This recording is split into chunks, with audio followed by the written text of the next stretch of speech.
নমস্কার, আমি ডক্টর অভিক ঘোষ। আজকে আমরা আবারও গলব্লাডার স্টোন নিয়ে কথা বলবো। গলব্লাডারের পাথর ছিল, বেশ মাল্টিপল পাথর ছিল। ম্যাক্সিমাম যে বড় পাথরটা পাওয়া গেছিল সেটা 7 মিলিমিটার। পেশেন্টটা আমার কাছে এসেছিল প্রায় 7 মাস আগে। আজকে মাঝখানে আমরা একবার ইউএসজি করাই আর আজকে আবার ইউএসজি করাই। তো প্রথমে যে 7 মিলিমিটারের যে পাথরটা সেটা 4.4 মিলিমিটারে এসে দাঁড়ায়। মাঝখানে 3-4 মাস পরে যেটা করেছিলাম এপ্রিল মাসে, আর আজকে হচ্ছে সেপ্টেম্বর। আর আজকে যে ইউএসজি রিপোর্টে যেটা হয়েছে সেটাতে পাওয়া যাচ্ছে কিছু স্লাজ আছে আর মাইক্রো ক্যালকুলাই কিছু পাওয়া যাচ্ছে, মানে একদম বালির মতো। মানে যে বড় বড় পাথরগুলো ছিল, একটা ছিল না, মাল্টিপল ছিল। মাল্টিপল ক্যালকুলাইয়ের মধ্যে সব থেকে বড় যেটা ছিল 7, সেটা কমে এসেছিল 4.5। তার মধ্যে সবগুলোই কমছে, কিন্তু সব থেকে বড় যেটা ছিল 4.5। আজকে সবগুলোই কমে কোনো ডায়ামিটার আর দেয়নি, হচ্ছে মাইক্রো ক্যালকুলাই, মানে হচ্ছে পুরো বালির মতো সব তৈরি হয়ে বসে আছে। মানে কমতে কমতে সেগুলো এই জায়গায় এসছে। আমি একটু শুনতে চাই ওনার আমার কাছে আসার কারণটা কি, কেন সার্জারি না করে আমার কাছে আসা হবে? বাবাকে প্রথমে সার্জারি করতে গিয়েছিলাম 2016 সালে। বাবার জন্ডিস হয়েছিল, তার আগে আমি সার্জারি করতে যাই। বাবার মাইক্রো সার্জারি করতে গিয়েছিলাম, কিন্তু মাইক্রো সার্জারি করতে গিয়ে দেখা যায় ডাক্তারবাবু বলেন যে লিভারে ফাইব্রোসিস আছে, লিভারে অনেক ফ্যাট জমে আছে, সেই সময় ওটি করলে রিস্ক আছে। ডাক্তারবাবু ওটি মানে সবকিছুই হয় পজিটিভ, কিন্তু ওটি হয় না। 18 তারিখ সেমই আবার এক বেসরকারি হসপিটালে আমরা ওটি করতে যাই। সেখানেও ডাক্তারবাবু ওটিতে তুলে ওটি টেবিলে ক্যামেরা মাইক্রোস্কোপ করেও দেখে যে আবারও লিভারের প্রবলেম আছে। এই পেশেন্টকে ওটি করলে পেশেন্টের মানে একটা জীবন মরণ সমস্যা দেখা দিতে পারে। সেক্ষেত্রে আমরা পিছিয়ে আসি। এরই মধ্যে অনেকবার সিবিডিতে স্টোন চলে যায়, আমরা সেটা ইআরসিবির মাধ্যমে ডাক্তারবাবু ইআরসিবি করে অনেকবার বার করেছেন, স্টেন্টিং করেছেন। এরপরে আমরা এটা নিয়ে প্রচুর হয়রানির মাধ্যমে ছিলাম, যে আমি ভেবেছিলাম যে বাবাকে এটা নিয়ে আর কোনোদিন ভালো করতে পারবো না। তা সেক্ষেত্রে আমি হঠাৎ করে একদিন ফোনে আমরা ইউটিউবে আপনার ভিডিও দেখি, ইউটিউবে ভিডিও দেখে আপনার কাছে আসি। বহু মানুষের একটা ভয় আছে এবং এটাও বাস্তব, অবাস্তব না এই ভয়, যে পাথর যদি সিবিটিতে ঢুকে যায় তখন কি করব? তখন তো জন্ডিস হয়ে যাবে, অবস্ট্রাকটিভ জন্ডিস হবে, এবং সেটা ওনার হয়েছিল আমাদের ওষুধ খাওয়ার আগে বেশ কয়েকবারই হয়েছে, বেশ কয়েকবারই ইআরসিপি করা হয়েছে এবং সেখান থেকে পাথরটাকে রিমুভ করা হয়েছে।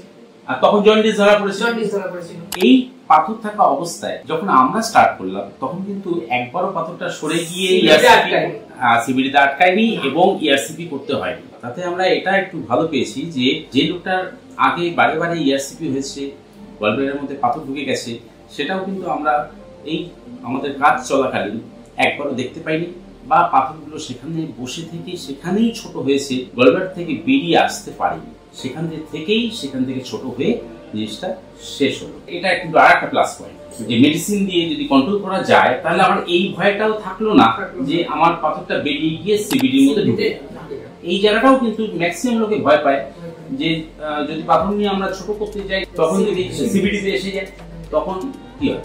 এই আর কি।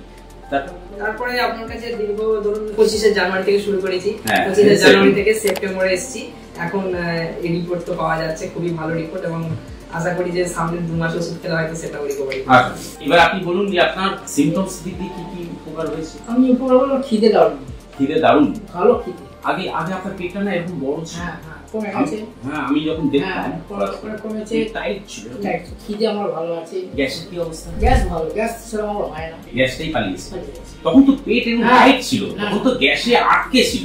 গ্যাস হয় না বললে হবে না। না আমার সেরকম ভালো, এক কথায় ভালো। এখন আমার কোনো প্রবলেম দেখতে পাচ্ছি না। সিম্পটমস চলে যাওয়ার সাথে সাথে প্যাথোলজিটাও কিন্তু উইথড্র হয়ে যাচ্ছে। আমাদের এটা বক্তব্য যে সিম্পটমস ছিল, প্যাথোলজি ছিল, তার কারণে সিম্পটমস ছিল। আজকে প্যাথোলজিটা উইথড্র হচ্ছে ভেতর থেকে, সিম্পটমসটা আগেই চলে যাচ্ছে গ্যাসে, তবে গিয়ে তার এফেক্টটা দেখা যাচ্ছে প্যাথোলজিটা আস্তে আস্তে ক্লিয়ার হয়ে যাচ্ছে।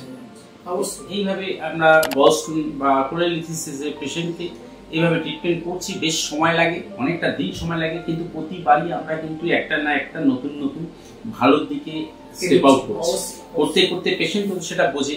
পেশেন্ট বোঝে বলেই পেশেন্ট স্টিক হয়ে থাকে যে হ্যাঁ আর একটু ওষুধ খাই, আর একটু ভালো হবে। এই করতে করতে কিন্তু আলটিমেটলি আজকে 7-8 মাস হয়ে গেছে, তো আমরা কিন্তু প্রায় জায়গায় নিয়ে এসে ফেলতে পেরেছি। তবে এটা প্রচন্ড ক্রিটিক্যাল কেস। লাস্ট 10 বছর ধরে যিনি ভুগছেন এই একই সেম প্রবলেমে উইদাউট অপারেশন ওটি 2 বার হতে গেছে, ওটি করা হয়নি। কেটে ঢুকে বেরিয়ে চলে আর সেই কন্ডিশনের পেশেন্টকে আজকে যখন সুস্থ করতে পারছি বা ওষুধ দিয়ে যখন পারছি, এটা হোমিওপ্যাথিক দান ছাড়া কিছুই না। হোমিওপ্যাথি গিফট করে দিচ্ছে পেশেন্ট, এত ক্রিটিক্যাল পেশেন্টকেও কিন্তু আমরা হোমিওপ্যাথি দিয়ে কন্ট্রোল করতে পেরেছি। নমস্কার, ভালো থাকবেন।